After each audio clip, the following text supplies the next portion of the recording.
Alors, le prochain numéro de l'Actu, je crois, est consacré aux effusions de sang innombrables qui traversent nos régions depuis la préhistoire, évidemment, mais ce n'est pas le propre de notre région.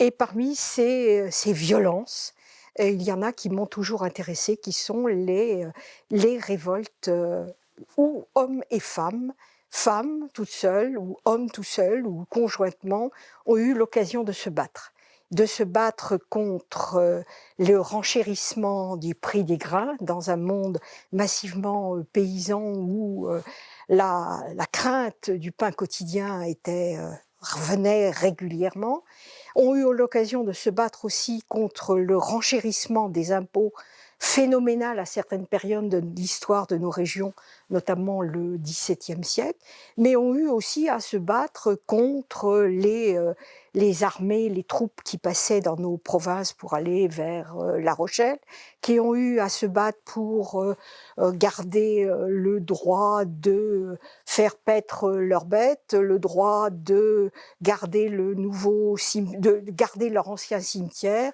le droit aussi à assumer leur religion dans une région qui était par ailleurs traversée par des luttes religieuses très importantes depuis la Réforme.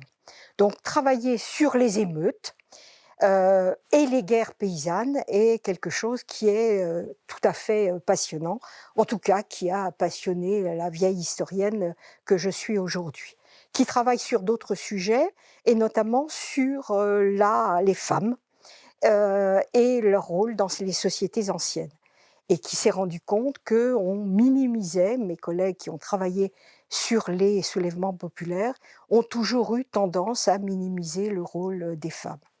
Donc, parler des émeutes populaires, c'est dire et redire que l'État français, au moins depuis le XVe siècle, vit dans la hantise constante des murmures, séditions, soulèvements, mais guerres paysannes qui traversent tout le royaume et notamment la Nouvelle-Aquitaine. Mais travailler sur ces événements, c'est aussi travailler, comme je le disais tout à l'heure, sur le rôle conjoint des hommes et des femmes dans la lutte pour la justice. Et donc, pour une vieille militante comme moi qui estime qu'on a toujours raison de se révolter, travailler sur les révoltes est aussi, peut-être d'une certaine manière, non seulement un devoir intellectuel, mais aussi peut-être un devoir politique. Alors, les révoltes les plus spectaculaires et les plus durables de ces événements, ce sont ce qu'on a appelé les guerres des croquants. Alors je dis bien guerre, c'est-à-dire qu'une multitude d'événements et de soulèvements qui, pendant 1 an, 2 ans, peuvent avoir perturbé nos régions. Alors, je pense à la guerre de 1548 contre la gabelle et l'abolition des privilèges du sel dans nos régions, mais guerre des croquants et ou des pitots, les noms sont différents, en 1593. Les plus célèbres sont peut-être celles de 1636, mais je pourrais multiplier les exemples et surtout y ajouter les innombrables tumultes, murmures, qui à Montmorillon, qui à Curzay, qui à Poitiers bien sûr, ne cessent de défrayer la chronique et qui donnent lieu à des violences tout à fait extraordinaires et qui m'intéressent d'autant plus que ces violences concernent ou impliquent des femmes. Et alors, on a tendance à dire que ces violences et ces émeutes sont le fait d'un XVIe, XVIIe siècle un peu prolongé. Or, j'ai des exemples au XVIIIe siècle qui me montrent que ce rôle de leader dans la violence, mais aussi dans l'expression du bon droit des communautés rurales, ces femmes l'ont joué au moins jusque pendant la Révolution et au-delà. Alors, 2 exemples sur lesquels j'ai travaillé récemment qui m'ont absolument passionnée, c'est Saint-Martin-de-Ré en mai 1771. C'est la fête d'érogation, fête religieuse, au cours de laquelle les curés dans toutes les provinces de France vont bénir les champs pour que les récoltes soient bonnes. Et il y a un malheureux commis des aides, donc un des impôts sur les droits sur les vins qui passe par là. Ce commis a, semble-t-il, des papiers qui dépassent de sa poche ou de sa besace, et les femmes, en queue de cortège, se précipitent sur lui, vident ses poches, se rendent compte qu'il a des papiers imprimés, et immédiatement disent « Voilà un gabelou, on vient rétablir les droits sur le sel dans une île qui en était évidemment depuis toujours débarrassée. » Et là, que font-elles? Là, le blanc des archives criminelles est toujours extrêmement intéressant et très amusant à étudier. Elles l'éloignent de la procession et le mettent en pièces. Alors, la description qui est donnée du corps du malheureux le lendemain par les chirurgiens patentés montre qu'il n'a pas été émasculé, c'est assez exceptionnel, mais par contre, il a été complètement brisé de tous côtés. Et ce sont des femmes, et seulement des femmes, qui ont réalisé ce magnifique coup. Et je dis magnifique parce que, apparemment, personne n'a rien vu, où presque personne n'a rien entendu, y compris les ecclésiastiques qui menaient la procession, qui ont entendu un peu de tumulte, mais ils se sont dit, c'est une citation, il y a des jeunes qui s'amusent en queue de procession. Et c'est en queue de cortège que tout a eu lieu. Une procédure, bien sûr, est lancée, dont j'ai trouvé les traces dans les archives de la maréchaussée et du présidial de La Rochelle. Une vingtaine, si ma mémoire est bonne, de personnes, de témoins sont interrogés et personne n'a rien vu ou n'a presque rien entendu. Et la conclusion, c'est que personne n'est poursuivi à l'issue de cette affaire où les femmes, en toute impunité, ont réussi à exprimer une hantise collective qui était celle d'un renchérissement des impôts indirects. Mais les autres cas que je pourrais énumérer sont innombrables, et si on prend le cas de ce qui s'est passé en avril 1789 à Rochefort, on a là encore un cas tout à fait extraordinaire. Là, ce n'est pas une révolte antifiscale, mais une révolte du pain jugé trop cher, lors même que la mairie, alors il faudrait plus contextualiser que je ne peux le faire maintenant, tous ces événements.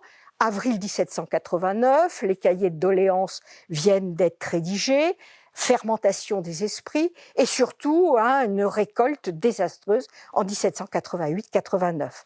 Comme chaque année au printemps, tout le monde s'inquiète en période dite de soudure de ce que va donner la prochaine moisson et de ce que vont être les prix du pain.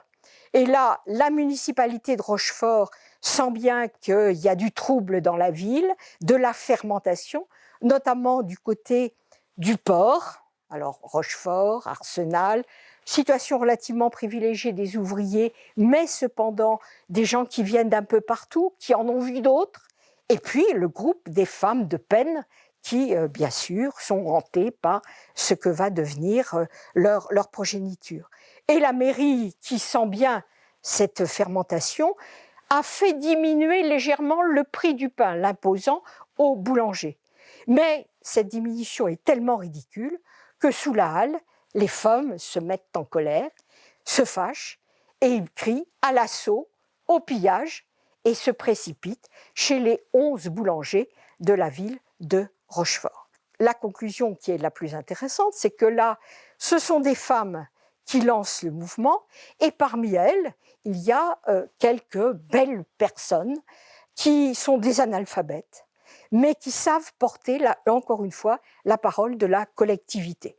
Et alors la veuve Lefel, veuve Louise Seguin de son nom, qui a 33 ou 43 ans, on n'arrive pas à savoir très très bien dans les procédures, vu la complexité des interrogatoires et ses propres hésitations personnelles peut-être. Mais cette femme-là se précipite dans une première boulangerie, vole du pain chez la boulangère dont elle était la femme de journée et la blanchisseuse. Il y a donc un dialogue très intéressant entre sa patronne et elle lui dit qu'elle a le droit de prendre du pain.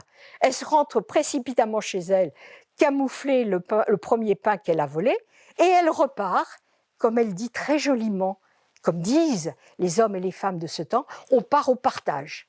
Et donc, visite des autres boulangers. Les sacs commencent à être éventrés, c'est-à-dire qu'on vole du pain qui a déjà été cuit, mais on vole aussi du grain. Et les femmes disent « Allez, vous les mecs, il faut nous aider ».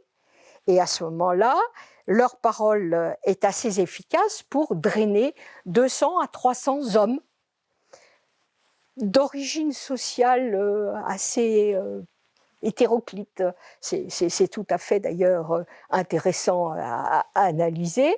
Et intéressant aussi que les femmes prennent du grain, prennent du pain, et les hommes cassent tout chez les boulangers.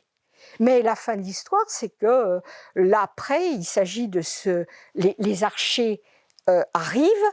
Alors, on est dans une ville militaire, donc il y a de la troupe. Donc, ça veut dire qu'il y a un courage phénoménal de la part des femmes qui se sont lancées à l'assaut de ces boulangeries. Et là, les femmes lancent des pierres sur ces hommes qui sont évidemment molestés, blessés et qui prennent la fuite.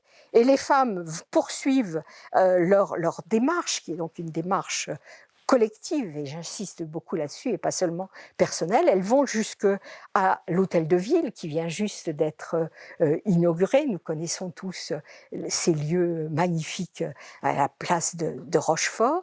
Et là, elles exigent du maire qu'il prenne de nouveaux décrets pour faire baisser de manière plus importante le prix du pain. Mais ce qui est le plus intéressant, c'est que la veuve Lefel, poussée, encouragée par ses compagnes et ses compagnons, dit qu'elle exprime là le droit à la justice populaire.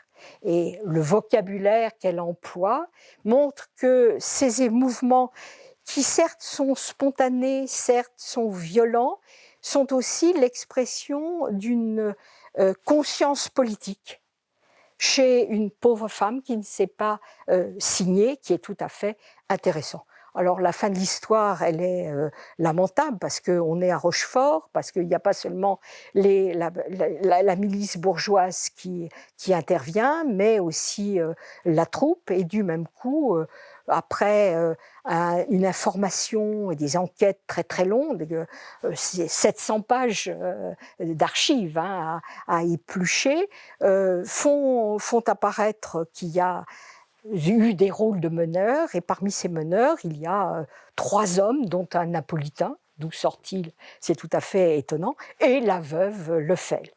La justice de cette époque est une justice exemplaire, mais qui en fait a une inefficacité assez faible.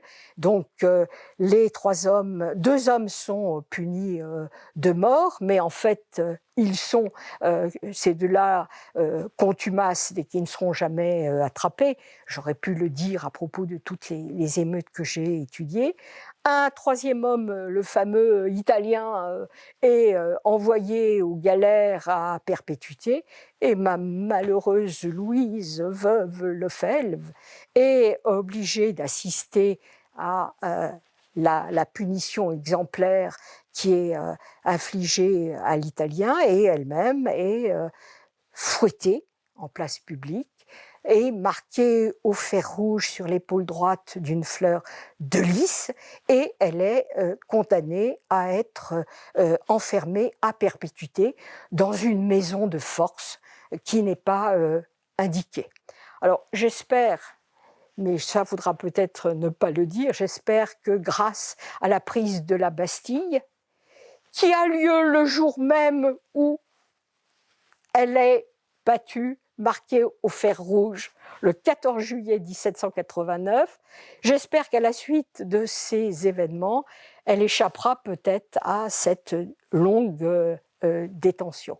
Donc le cas de la veuve Lefebvre m'intéresse d'autant plus qu'il reste encore très largement énigmatique.